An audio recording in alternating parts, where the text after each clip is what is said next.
नमस्कार, मैं रवीश कुमार। राहुल गांधी अमेठी से नहीं, रायबरेली से चुनाव लड़ेंगे। चर्चाएं चल रही थीं कि अमेठी से लड़ेंगे या नहीं लड़ेंगे और लड़ने चले गए रायबरेली। प्रियंका गांधी किसी सीट से चुनाव ही नहीं लड़ेंगी, कांग्रेस ने आज यह भी साफ कर दिया। लेकिन सवाल तब भी बना हुआ है कि राहुल गांधी ने अमेठी की सीट क्यों छोड़ दी। राहुल गांधी को जब यूपी से ही लड़ना था तो उन्होंने अमेठी की सीट क्यों छोड़ी। यह एक ऐसा फैसला है जिसने राहुल गांधी को सवालों के बवंडर में डाल दिया है। जयराम रमेश ने कहा है कि आज स्मृति ईरानी की सिर्फ यही पहचान है कि वो राहुल गांधी के खिलाफ अमेठी से चुनाव लड़ती हैं। अब स्मृति ईरानी से वो शोहरत भी छिन गई। जयराम रमेश की यह दलील दिलचस्प है। कांग्रेस ने किशोरी लाल शर्मा को उतारकर स्मृति ईरानी से क्या वो शोहरत छीन ली कि वो राहुल गांधी के खिलाफ चुनाव लड़ती हैं। जयराम रमेश ने तो अपनी बात कह दी। आप बताइए, राहुल गांधी का यह फैसला राजनीतिक फैसले के रूप में देखा जाएगा या मीडिया मैनेजमेंट से चलने वाली राजनीति को गच्चा देने वाले फैसले के रूप में? हम आज के अपने वीडियो में इससे जुड़े तमाम सवालों पर विस्तार से बात करने वाले हैं। आप लेकिन पूरा देखिएगा। रवीश कुमार ऑफिशियल के सब्सक्राइबर्स की संख्या 1 करोड़ होने वाली है, 10 मिलियन। आप दर्शकों ने जो लड़ाई लड़ी है उसके आगे ये जो निडर बने फिरते हैं टिक नहीं पाएंगे। आपका आभार। इसलिए आज का वीडियो लंबा है मगर पूरा ही देख जाइए। अमेठी के फुर्सतगंज एयरपोर्ट पर राहुल गांधी, प्रियंका गांधी, सोनिया गांधी और अशोक गहलोत एक साथ उतरे। दोनों भाई बहन की यह तस्वीर उस मीडिया के लिए सदमे से कम नहीं जो अमेठी में राहुल के स्वागत के लिए तैयार बैठा था। उस मीडिया से अमेठी की हेडलाइन आज छिन गई। हाई प्रोफाइल उम्मीदवार के कवरेज की ट्रेनिंग इतनी हो गई है कि मीडिया को समझ ही नहीं आया कि किशोरी लाल शर्मा की उम्मीदवारी और नॉमिनेशन को कैसे कवर करें। झटका तो कुछ कांग्रेस के आम कार्यकर्ताओं को भी लगा ही होगा जो अमेठी में इस बार बड़ी लड़ाई का सपना देख रहे थे, मगर वे पार्टी का झंडा लेकर सड़क पर उतर आए। ये कार्यकर्ता अमेठी में जितना राहुल को जानते हैं उतना ही किशोरी लाल शर्मा को भी। अब इन्हीं कार्यकर्ताओं के दम पर किशोरी लाल शर्मा स्मृति ईरानी का मुकाबला करेंगे। शर्मा के नामांकन में यह जो भीड़ आई है बता रही है कि कांग्रेस का कार्यकर्ता इस लड़ाई को कैसे देख रहा है। रायबरेली जाने से पहले अमेठी आकर प्रियंका गांधी ने बता दिया कि लड़ाई अपने हिसाब से लड़ेंगे, मीडिया और बीजेपी के हिसाब से नहीं।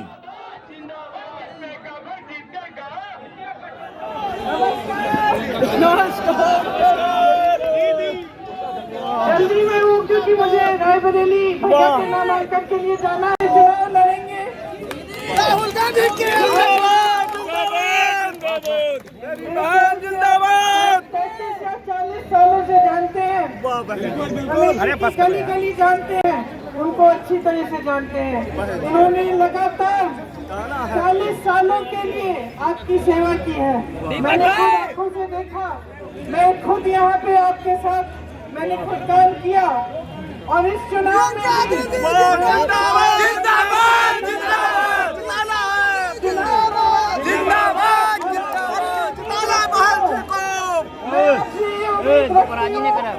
कंधे से कंधा लगाकर इस चुनाव को लड़वाएंगे।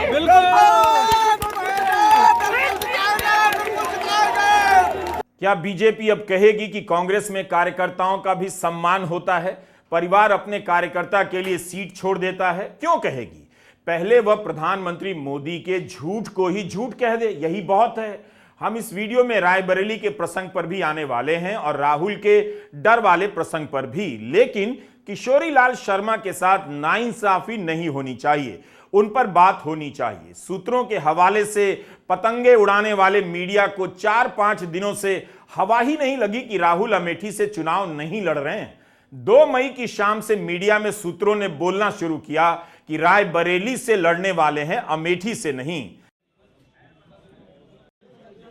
क्या किसी को अंदाजा नहीं था कि 3-4 दिनों से गौरीगंज में कांग्रेस के कार्यकर्ताओं के साथ बैठक कर रहे किशोरी लाल शर्मा स्मृति ईरानी को चुनौती देने अमेठी आए हैं? राजीव गांधी के साथ काम कर चुके किशोरी लाल शर्मा अमेठी के चप्पे चप्पे को जानते हैं।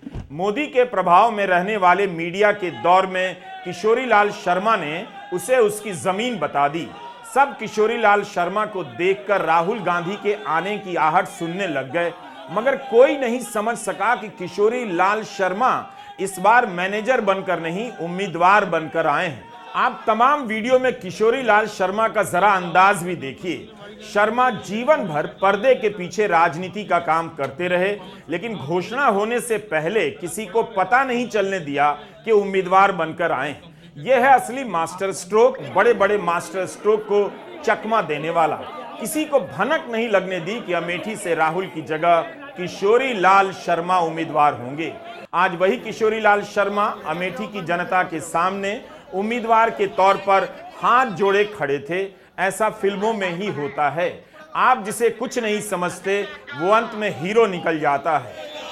जीतेगा भाई, जीतेगा इंडिया गठबंधन, जीतेगा जीतेगा भाई, जीतेगा इंडिया गठबंधन। किशोरीलाल शर्मा की राजनीतिक परीक्षा तो अब होगी, लेकिन उन्होंने 4 दिनों से अमेठी में जो शानदार अभिनय किया है, उम्मीदवार होते हुए भी मैनेजर की तरह घूमते रहे, यह इस चुनाव का सबसे रोचक प्रसंग है। अमेठी गए पत्रकारों को रात भर नींद नहीं आनी चाहिए कि जो उनके सामने फकीर बना घूम रहा था वही तो देवता था। मीडिया को बस दिखाई न दे सका। अगर आप यह कहते हैं कि किशोरीलाल शर्मा कौन है, कांग्रेस ने मजा खराब कर दिया, किसी कमजोर को उम्मीदवार बना दिया, तो क्या आप यह भी कहेंगे कि रायबरेली में राहुल गांधी के सामने दिनेश प्रताप सिंह कौन है? बीजेपी ने कमजोर उम्मीदवार क्यों दिया, मजा खराब कर दिया? क्या बीजेपी के पास रायबरेली की सीट के लिए अरुण गोविल की तरह गंभीर और मजबूत उम्मीदवार नहीं था? गोविल के जवाब देने की क्षमता से मेरठ के बीजेपी के हजारों कार्यकर्ताओं को इस बार कितना ज्ञान मिला। 3 बार के सांसद राजेंद्र अग्रवाल को उखाड़कर गोविल को मुंबई से मेरठ भेज दिया गया, जो कहते रहे कि जब सांसद बन जाएंगे तब जाकर समस्या जानेंगे। चुनाव होते ही गोविल अपना सामान बांधकर मुंबई चले गए। कई लोगों को लगता है कि रामायण सीरियल में राम के रोल की प्रसिद्धि के चलते अरुण गोविल को टिकट मिला, लेकिन याद कीजिए, हाल ही में एक फिल्म आई थी आर्टिकल 370। इसमें अरुण गोविल ने जो किरदार निभाया था वो प्रधानमंत्री मोदी की वेशभूषा और चाल ढाल पर आधारित था। क्या यह एक तरह का परिवारवाद, भाई भतीजावाद नहीं है कि जो फिल्म में मेरा किरदार करेगा उसे टिकट, जो मेरी पार्टी में दशकों से काम करेगा उसे पैदल? स्मृति ईरानी की जीत की भविष्यवाणी तो सब कर रहे हैं, लेकिन 1 मिनट के लिए सोचिए, अगर किशोरीलाल शर्मा ने उन्हें हरा दिया तो बीजेपी के लिए पूरे यूपी में मजा खराब हो जाएगा। इसलिए अब आप नतीजे आने तक किशोरीलाल शर्मा को हल्के में नहीं ले सकते हैं। अब बीजेपी के पास चुनौती है कि वह किशोरीलाल शर्मा को हराए, और कांग्रेस के पास चुनौती है कि वह किशोरीलाल शर्मा को जिताए। कहीं ऐसा ना हो कि किशोरीलाल शर्मा से हार के डर से बीजेपी अपनी सारी ताकत अमेठी में ही झोंक दे और कांग्रेस अपनी बची खुची ताकत किसी और सीट पर लगाने चली जाए। जयराम रमेश ने कहा है कि अब बजाय व्यर्थ की बयानबाजी के स्मृति ईरानी स्थानीय विकास के बारे में जवाब दें। जो बंद किए अस्पताल, स्टील प्लांट और IIT हैं, उस पर जवाब देना होगा। बात सही है, जब राहुल गांधी ने अमेठी में आने की घोषणा नहीं की थी तब वे चुनौती देती रही कि राहुल मैदान में आ जाएं। अब वो नहीं आ रहे हैं, तब भी वे भागो मत के पोस्टर ट्वीट कर रही हैं। अब जब राहुल ने अपना फैसला कर लिया है, तब स्मृति ईरानी को अमेठी के मुद्दों पर बोलना चाहिए और अमेठी में मौजूद मीडिया को अब अमेठी की समस्याएं दिखानी चाहिए। एक पॉइंट और है, कांग्रेस ने भी तो कुछ दांव पर लगाया होगा। किशोरीलाल शर्मा को उतारकर यह मत कहिए कि कांग्रेस ने स्मृति ईरानी को अमेठी की सीट भेंट कर दी। लड़ाई तब भी होती जब राहुल गांधी आते, और लड़ाई अब भी होगी जब राहुल गांधी अमेठी नहीं आए। अगर अमेठी की जनता स्मृति ईरानी से इतना ही परेशान है तो अब यह असल में जनता का इम्तिहान होगा। जनता अपनी नियति का फैसला करेगी। दरअसल अमेठी का चुनाव अब नेताओं का नहीं रहा, जनता का होकर रह जाएगा। अक्सर किसी मसीहा की तलाश में लगी जनता को अब खुद के लिए फैसला करना है। किशोरीलाल शर्मा ने ट्वीट किया है कि गांधी परिवार ने अपने खून पसीने से सींची धरती पर मुझ जैसे कार्यकर्ता को उम्मीदवार बनाया, ये कर्ज मैं कभी नहीं उतार पाऊंगा। राहुल जी का परिवार अमेठी इस बार विश्वास दिलाता है कि अब गलती नहीं करेगा, कांग्रेस जीतेगी। सोनिया गांधी जी, प्रियंका गांधी जी और राहुल गांधी जी का आभार। हम लोग अतिथियों के स्वागत में कोई कसर छोड़ेंगे नहीं। इतना ही कह दूं कि अमेठी से गांधी परिवार का ना लड़ना इस बात का संकेत है कि कांग्रेस पार्टी चुनाव में एक वोट पड़ने से पहले ही अमेठी से अपना हार स्वीकार कर चुकी है, क्योंकि यहाँ जीत की कोई भी गुंजाइश है तो वो यहाँ से लड़ते, अपने प्रॉक्सी को ना लड़ाते। हमने 27 अप्रैल को अमेठी में राहुल की उम्मीदवारी को लेकर एक वीडियो बनाया था। उसमें आपको बताया था कि अमेठी में राहुल से ज्यादा स्मृति ईरानी उनके आने का इंतजार कर रही हैं। अपने हर दूसरे भाषण में अलग अलग तरीके से राहुल का नाम लेती हैं। कभी राहुल को चुनौती देती हैं तो कभी तोहमत लगाती हैं कि राहुल गांधी ने परिवार बदल लिया, वे अमेठी के नहीं रहे, वायनाड के हो गए हैं, और अपने बारे में बताने लग गईं कि वो अमेठी की हो चुकी हैं, यहाँ अपना घर भी बना लिया है। कि अब भी स्मृति ईरानी राहुल राहुल पुकारती रहेंगी। एक वीडियो भी बना था, मैं अमेठी बोल रही हूँ, अब बीजेपी को दूसरा वीडियो बनाना पड़ेगा, मैं रायबरेली बोल रही हूँ। वायनाड का वोट हो जाएगा, उसके बाद गांधी का काफिला अमेठी आएगा, जानते हैं ना लोग। रायबरेली से बीजेपी ने भी आखिरी वक्त में दिनेश प्रताप सिंह को टिकट दिया है। आज का मीडिया दिनेश प्रताप सिंह को भी उतना ही जानता है जितना वह किशोरी लाल शर्मा को। अब गोदी मीडिया के सामने दोहरी चुनौती है। अगर वह अमेठी में किशोरी लाल शर्मा को साधारण और कमजोर बनाता है तो रायबरेली में दिनेश प्रताप सिंह को कैसे मजबूत और दमदार बताएगा, दोनों को कमजोर कहेगा। अगर उसे दिन भर दिनेश प्रताप सिंह का इंटरव्यू चलाना पड़ गया तो किशोरी लाल शर्मा का भी चलाना पड़ जाएगा, या इस डर से गोदी मीडिया अब रायबरेली और अमेठी से ही भाग जाएगा। अगर गोदी मीडिया कह रहा है कि राहुल गांधी ने अमेठी की सीट स्मृति ईरानी को सौंप दी है, तो क्या वह कह पाएगा कि नरेंद्र मोदी ने रायबरेली की सीट राहुल गांधी को सौंप दी है? मीडिया ना तो किशोरी लाल शर्मा को खारिज कर पाएगा, ना दिनेश प्रताप सिंह को गले लगा पाएगा। दिनेश प्रताप सिंह पहले कांग्रेस में थे, 2018 में बीजेपी में आ गए, 2019 में सोनिया गांधी के खिलाफ चुनाव लड़ते हैं। जिस चुनाव में बालाकोट स्ट्राइक के चलते मोदी की लहर चल रही थी, उस चुनाव में राहुल तो अमेठी से हार गए, मगर सोनिया गांधी रायबरेली से नहीं हारी। दिनेश प्रताप सिंह हार गए। दिनेश प्रताप सिंह सोनिया गांधी और राहुल गांधी को नकली गांधी बोल रहे हैं। 2018 के पहले तक उन्हीं के साथ काम किया करते थे। लगता है अमेठी में स्मृति ईरानी जो भाषण दिया करती थीं, उसकी कॉपी अब दिनेश प्रताप सिंह के पास पहुंचा दी गई है। इनकी दावेदारी की घोषणा भी 2 मई को हुई है, एकदम अंतिम चरण में। अगर अमेठी में कांग्रेस की तैयारी नहीं थी तो रायबरेली में बीजेपी की कौन सी बड़ी तैयारी हो गई थी? क्या बीजेपी ने रायबरेली का उम्मीदवार की घोषणा की है? उन्होंने बोलो, डरे कौन है बताइए? क्या उन्होंने रायबरेली का उम्मीदवार की घोषणा की है? स्मृति ईरानी है क्योंकि वो सिटिंग एमपी है। रायबरेली के कैंडिडेट कौन है बीजेपी का बताइए? अब आते हैं राहुल गांधी की रायबरेली से उम्मीदवारी पर। जैसे ही ऐलान हुआ कि राहुल गांधी अमेठी से नहीं लड़ेंगे, कई पत्रकार बेचैन हो गए जिन्होंने 10 साल में एक ढंग की रिपोर्ट नहीं की है। इलेक्टोरल बॉन्ड पर एक खबर जिनसे नहीं लिखी गई, ना ट्वीट किया गया, वे पत्रकार भी बेचैन हो गए कि राहुल गांधी डर गए। यही वो पत्रकार हैं जो कुछ दिन पहले कह रहे थे कि अगर राहुल गांधी अमेठी से लड़ते हैं तो वायनाड के साथ धोखा करेंगे। 2014 में नरेंद्र मोदी ने बनारस के साथ वडोदरा से चुनाव लड़ा, जीतने के बाद वडोदरा की सीट छोड़ दी। क्या वडोदरा को धोखा दिया? थोड़ा डर की थ्योरी पर भी अब बात कर लेते हैं।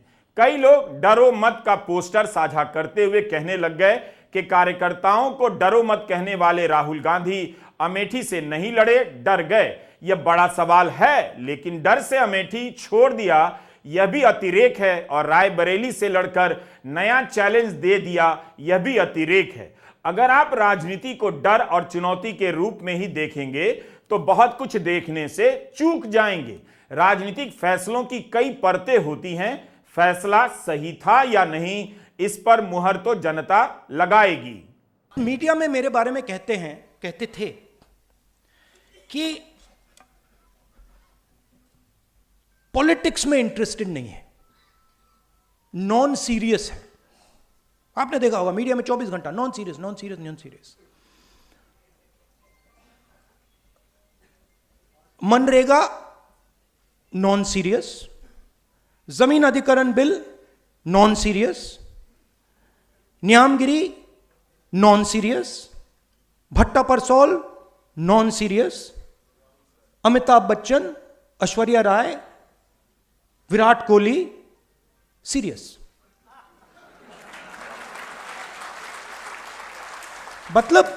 मतलब हिंदुस्तान की पॉलिटिक्स में मान लीजिए यह कमरा है, इसमें 1000 लोग बैठे हैं। 1000 लोग में से आप यहां पे 20 लोगों को हेडफोन दे दीजिए और माइक्रोफोन दे दीजिए, और वो 20 लोग 24 घंटा चर्चा कर रहे हैं, और 990 लोग यहां बैठे हुए हैं, उनकी ना कोई बात सुनता है, ना उनके पास लाउड स्पीकर, ना उनके पास माइक्रोफोन, हेडफोन। वो देखते रह जाते हैं, और जब भी कोई 90% की बात करता है तो वो नॉन सीरियस हो जाता है। राहुल गांधी अमेठी से लड़ते या नहीं लड़ते, तब भी गोदी मीडिया में उनकी छवि बहादुर की नहीं बनाई जाती, इस पर क्लियर हो जाइए। 10 साल की ट्रेनिंग का नतीजा है कि गोदी मीडिया राहुल के हर फैसले में कंफ्यूजन देखेगा, कमजोरी देखेगा, क्योंकि मास्टर स्ट्रोक और निर्णय लेने की क्षमता केवल प्रधानमंत्री नरेंद्र मोदी के लिए रिजर्व है। जिस नेता ने करीब 1 साल तक पदयात्रा की हो, उसके लिए कभी मास्टर स्ट्रोक का इस्तेमाल नहीं किया जाएगा, वरना गोदी मीडिया का रिंग मास्टर नाराज हो जाएगा। पर सवाल तो है कि क्या राहुल गांधी ने रायबरेली से लड़ने का फैसला कर ठीक किया, अमेठी में लड़ने से डर गए?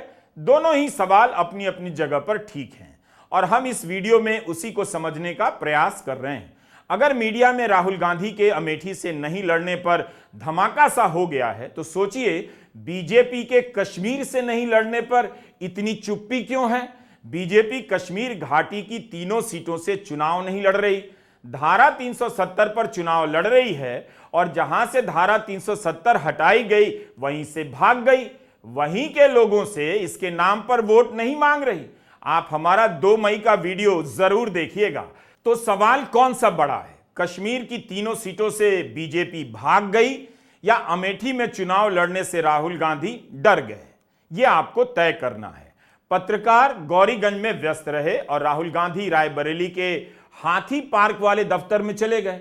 क्या यह सब तय था और मीडिया को चकमा देने के लिए हो रहा था, ताकि कुछ दिनों तक अमेठी अमेठी होता रहे? इस दौरान अमेठी के लोगों की बातें उसी टीवी स्क्रीन पर आ गईं जिस पर उनकी परेशानी कभी नहीं दिखाई जाती थी। क्या मीडिया अब भी दिखाएगा? जयराम रमेश ने लंबा सा ट्वीट किया है और कांग्रेस का पक्ष काफी विस्तार से रखा है। गौर कीजिएगा उनकी बातों पर। जयराम रमेश लिखते हैं कि राहुल गांधी जी की रायबरेली से चुनाव लड़ने की खबर पर बहुत सारे लोगों की बहुत सारी राय हैं, लेकिन वह राजनीति और शतरंज के मंजे हुए खिलाड़ी हैं और सोच समझकर दांव पर चलते हैं।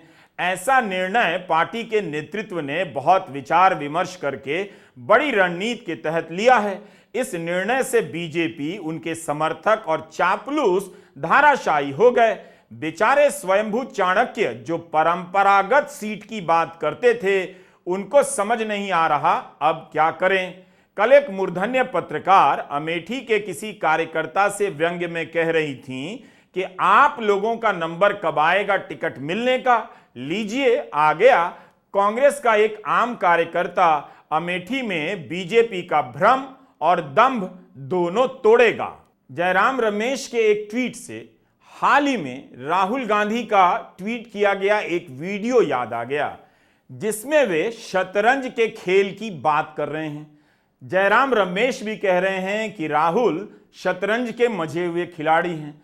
तो क्या राहुल गांधी अपने इस वीडियो के जरिए लोगों को, पत्रकारों को संकेत दे रहे थे कि वो क्या करने वाले हैं, वो कौन सी चाल चलेंगे, उन्हें ठीक से देखो और समझो।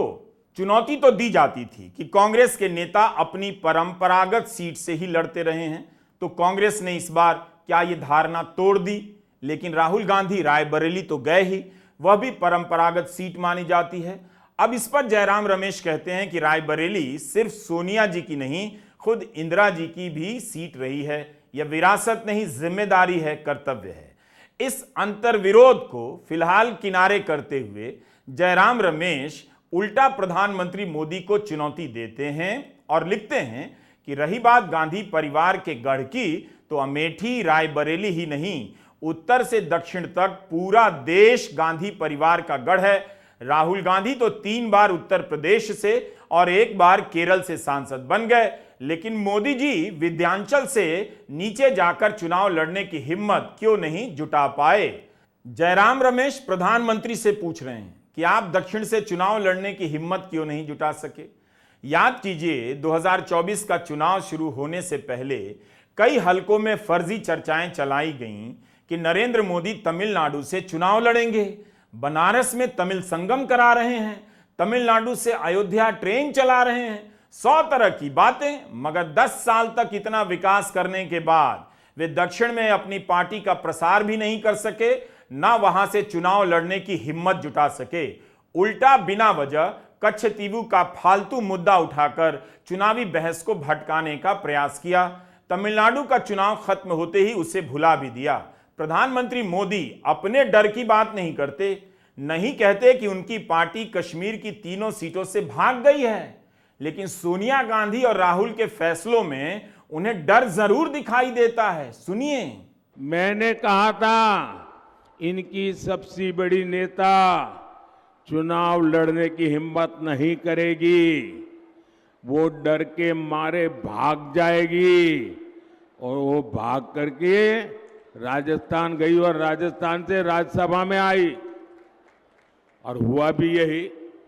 मैंने पहले ही बता दिया था कि शाहजादे वायनाड में हारने वाले हैं, और हार के डर से जैसे ही वायनाड में मतदान समाप्त होगा, वो दूसरी सीट खोजने लग जाएंगे। और अब दूसरी सीट पर भी उनके सारे चेले चपाटे कह रहे थे अमेठी आएंगे, अमेठी आएंगे, लेकिन अमेठी से भी इतना डर गए, इतने डर गए, वहां से भागकर अब रायबरेली में खोज रहे हैं रास्ता। ये लोग घूम घूम कर सबको कहते हैं डरो मत।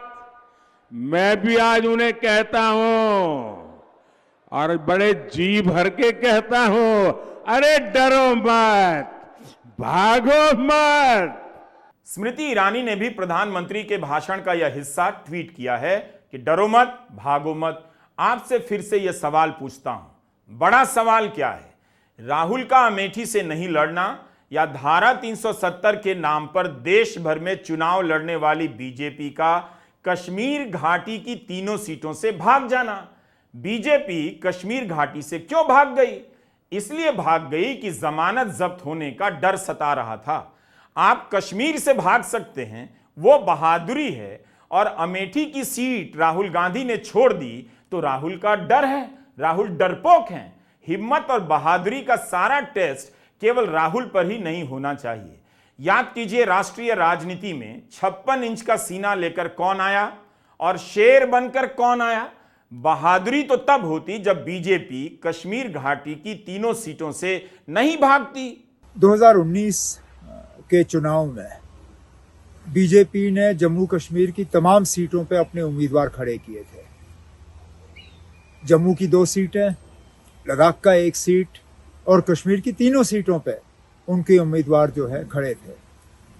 इस बार भी हम उम्मीद कर रहे थे कि बीजेपी जो है, जिन्होंने बहुत से दावे किए, खासकर 5 अगस्त 2019 के बाद जब जम्मू कश्मीर से 370 हटा, हमारा झंडा लिया गया, हमारी कॉन्स्टिट्यूशन जो है उसको रद्द की गई, और बीजेपी ने बहुत दावे किए कि जम्मू कश्मीर ने बहुत तरक्की की है, जम्मू कश्मीर के हालात बदल गए हैं, जम्मू कश्मीर के लोग 2019 के फैसले से बहुत खुश हैं।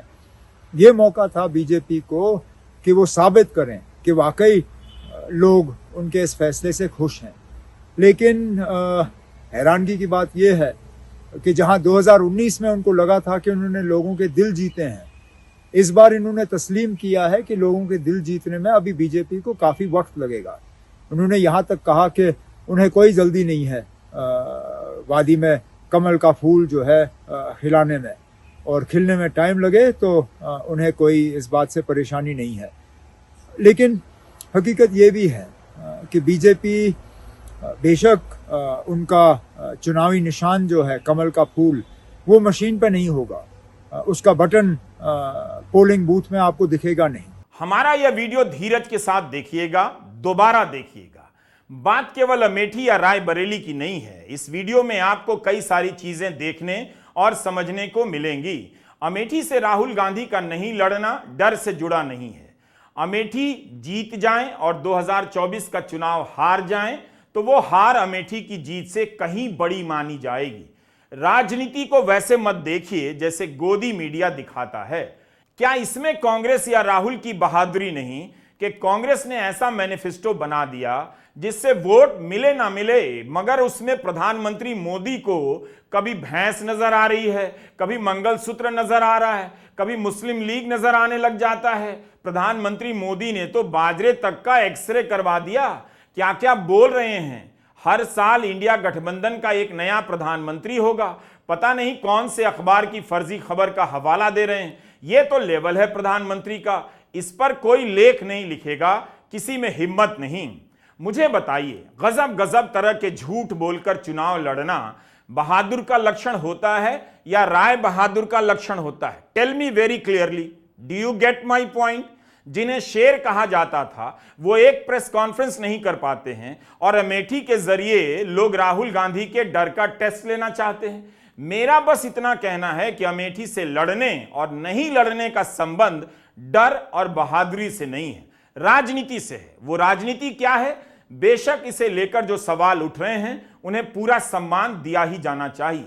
कांग्रेस को भी पहले ही दिन खंडन कर देना चाहिए था कि राहुल गांधी अमेठी से चुनाव नहीं लड़ेंगे। 300 से अधिक उम्मीदवारों के नाम घोषित हो गए, लेकिन अमेठी और रायबरेली बाकी रह गई। जाहिर है चर्चाएं बढ़ती चली गईं कि अमेठी से कौन लड़ेगा। 27 अप्रैल को चुनाव समिति की बैठक हुई। उस दिन भी चर्चा चल गई कि अमेठी से लड़ेंगे या नहीं। उस दिन जयराम रमेश ने कहा फैसला कांग्रेस अध्यक्ष मल्लिकार्जुन खड़गे पर छोड़ दिया गया है, लेकिन यह फैसला देखकर कहीं से नहीं लगता कि राहुल गांधी ने अपने हिसाब से फैसला किया है। अगर इसके पीछे पार्टी की कोई रणनीति थी तो वो रणनीति क्या थी, ये पता लगाने वाली बात है।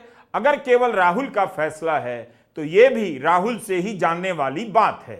राहुल गांधी ने रायबरेली से लड़ने का फैसला कर यह तो दिखा दिया कि वे अपना फैसला इस आधार पर नहीं करते कि प्रेस में उनके बारे में क्या छपता है। जिस प्रेस में रोज उनके राजनीतिक रूप से समाप्त होने के लेख छपते हों, उनकी रैलियों के बारे में कुछ नहीं छापा जाता हो, उसके हिसाब से राहुल गांधी ने फैसला लेना लगता है छोड़ दिया है।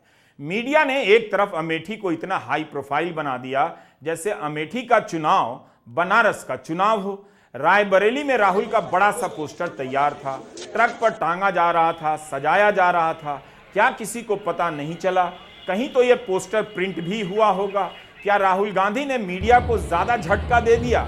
जिस तरह मोदी रात 8 बजे नोटबंदी लागू कर झटके और सदमे देते रहे, अमेठी में डेरा जमाए मीडिया को भी 2 मई की शाम अंदाजा हुआ कि अमेठी से नहीं रायबरेली से लड़ सकते हैं।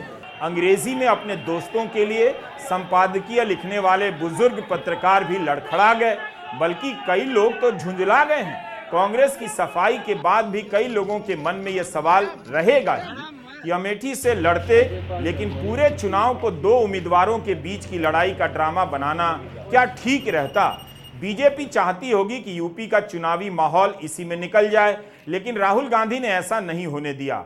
नरेंद्र मोदी बार बार परिवारवाद, विरासत के नाम पर अटैक करते हैं। सबने देखा है कि परिवारवाद के नाम पर अपनी पार्टी में भी टिकट देते हैं और परिवारवादी दलों से समझौता भी करते हैं। लेकिन प्रियंका गांधी इस नैरेटिव को अपने तरीके से बदल रही हैं, उसे त्याग और बलिदान से जोड़ती जा रही हैं।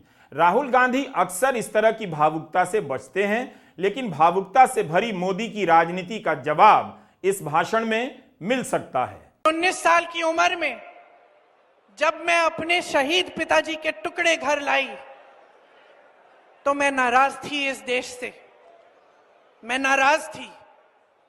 मेरे दिल में यह भावना थी, मैंने अपने पिता को भेजा, तुम्हारा काम था सुरक्षित रखना। मैंने अपने पिता को हिफाजत से तुम्हारे पास भेजा और तुमने ये टुकड़े लौटा दिए मुझे, और वो टुकड़े इस झंडे में लपेटे हुए थे, देश के झंडे में। मैं नाराज थी। मैं समझती हूं शहादत की का क्या मतलब है। जैसे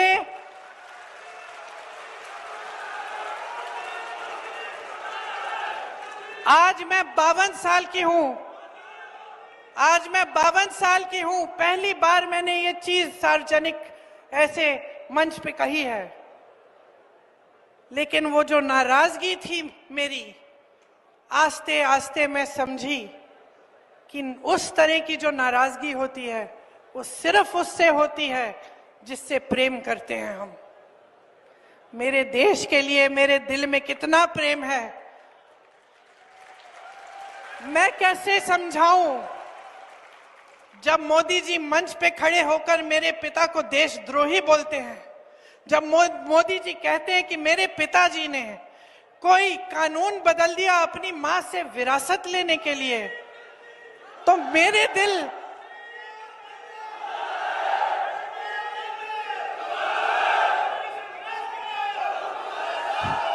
तो मोदी जी इस बात को समझ नहीं पाएंगे कि मेरे पिताजी को विरासत में धन दौलत नहीं मिली, मेरे पिताजी को विरासत में शहादत की भावना मिली। आप समझ सकते हैं, आप समझ सकते हैं। इस देश के किसान हो, इस देश की मिट्टी आपने सींची है अपने पसीने से, अपने अपने बेटे भेजे हैं सरहद पे। जब आपके बेटे शहीद होते हैं इस देश के लिए, तो मैं जानती हूं कि आपके दिल में क्या भावना है, क्योंकि वही भावना मेरे दिल में है। इस चुनाव में सवाल सत्ता पक्ष की तरफ काफी बड़े बड़े हैं। बीजेपी ने अपने सांसद बृजभूषण सिंह का टिकट काट दिया, उन पर देश की महिला पहलवानों ने यौन शोषण के आरोप लगाए, तब तो बीजेपी कोई कार्रवाई नहीं कर सकी। लेकिन कार्रवाई के नाम पर संतुलन का रास्ता निकाला गया है। बृजभूषण सिंह के बेटे को टिकट दिया गया है। आप तय कीजिए, बृजभूषण सिंह ने जो भी कथित रूप से किया है, क्या बेटे को उसका इनाम मिला है? सवाल यहां है। सवाल यह नहीं कि अमेठी में चुनाव लड़ते तो यूपी की राजनीति बदल जाती। ऐसा कहने वाले शायद यूपी को कम जानते हैं। यूपी की राजनीति इससे तय नहीं होती, न बदलती है कि कौन कहां से चुनाव लड़ रहा है। ईमानदारी से देखिए तो यूपी की राजनीति तय होती है बुलडोजर से, मंदिर से, मस्जिद से, किस मस्जिद के नीचे मंदिर है उससे, कौन कहां नमाज पढ़ेगा, लाउडस्पीकर कहां बजेगा, कहां नहीं बजेगा, रामनवमी का जुलूस किधर से निकलेगा, किधर से नहीं निकलेगा। इन सब बातों से यूपी की राजनीति तय होती है। मैनपुरी में योगी के रोड शो में बुलडोजर लाया गया, बुलडोजर से सलामी दिलवाई गई। संवैधानिक व्यक्ति आज तक बंदूक से सलामी लेते रहे हैं, मगर अब बुलडोजर भी चल जाता है। इसी साल यूपी में 10वीं और 12वीं में कई लाख छात्र फेल हो गए। यूपी धर्म और जाति की राजनीति छोड़कर पढ़ाई की राजनीति नहीं कर सकता।